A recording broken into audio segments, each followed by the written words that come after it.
This video is called The Art of Outsourcing. Let other people do the work for you. Now, when I'm creating these courses, I create all the courses by myself. But I know that many Udemy instructors, they have other people that create the courses for them. What they do is they outsource their work. Now, I understand that many of you will probably say, but what kind of work can I outsource? Believe me, there's so much that you can do. It is even cleaning your house. You can let other people clean your house, or you can let other people cook your food, like in a meal delivery. Or what you can also do is just simply get the work done that you need to get done by other people.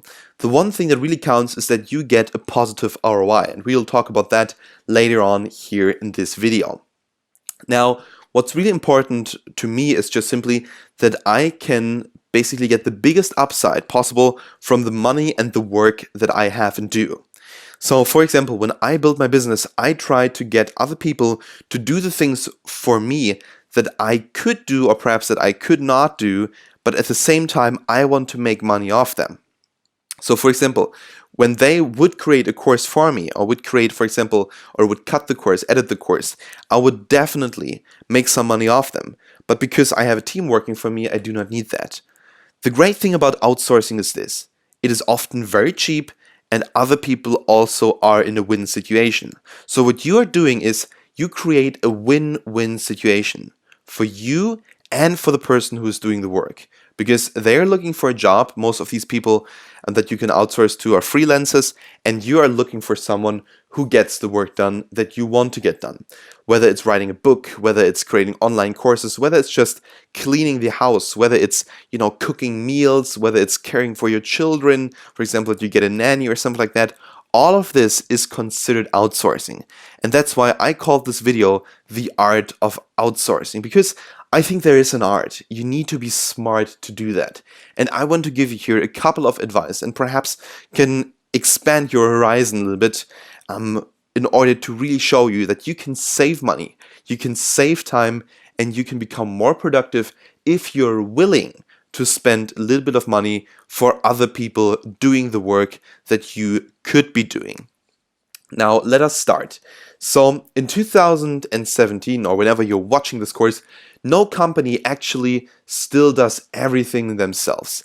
And I want to give you the perfect example here. For example, Udemy. Udemy is a platform that is outsourced. The company was built in Turkey, or the website was built in Turkey. Of course, the company is in the United States, but still, they used other people that did the work for them for a much cheaper rate.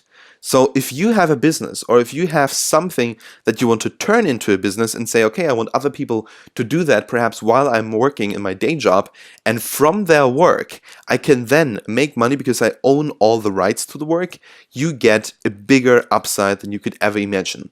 The great thing is, if you figure out such a system, you can reuse it over and over and over again. So for example, when someone creates an online video course for you, you say, okay, I will give you for a 10-hour course $500. And that online video course, this 10-hour online video course, must be about business development. And you pay that person $500 in order to do that. This person will say perhaps, well, that is a very good deal. I will do that. But if you make from that course $3,000, then of course you get $2,500 as a return.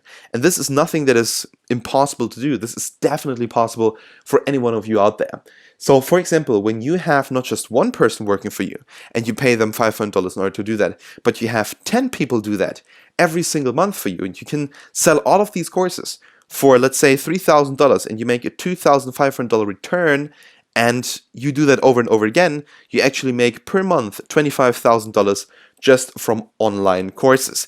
Now you probably think this is not possible, but think about it. When you create, for example, a Udemy course, when other people create a Udemy course for you, that takes, let's say, a week in order to create a 10-hour course if they really work hard. And when you sell that course, you probably make more than $500. Now, when you make more than $500, you already have a positive return. Let's say for every course, it's only $100 every single month. Well, if you have 100 people, 100 freelancers creating video courses for you, well, of course, in the end, you're going to have a much bigger upside.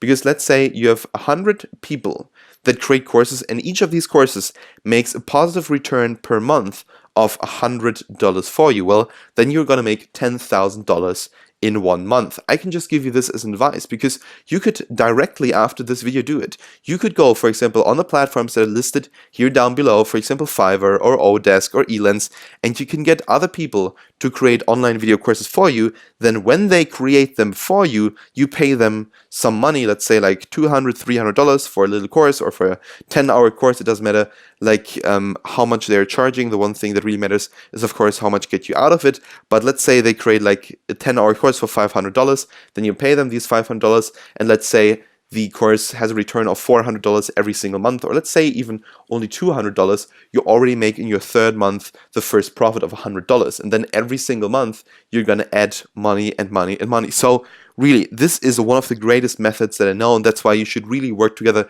with freelancers and should outsource your projects. Now, the 3 platforms which are, again, the best platforms to use are, first of all, Fiverr, which you can check fiverr.com. They can basically get everything done for $5 or for a little bit more. It really depends on what kind of service you want to have. And then we got Odesk, which also is a great platform for freelancers.